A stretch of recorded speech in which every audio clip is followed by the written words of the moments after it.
Hello and welcome back to another video.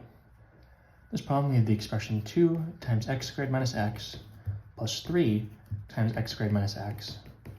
We're asked which of the following expressions is equivalent to this one. So if you notice, we have 2 of x squared minus x. We have 3 of x squared minus x.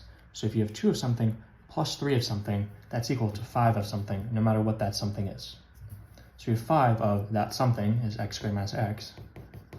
And now, if we just distribute this 5, we'll get our answer.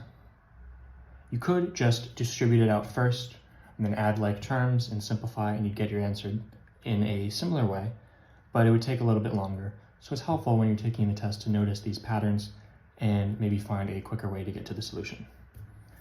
So we have 5 times x squared is 5x squared, minus 5 times x is 5x.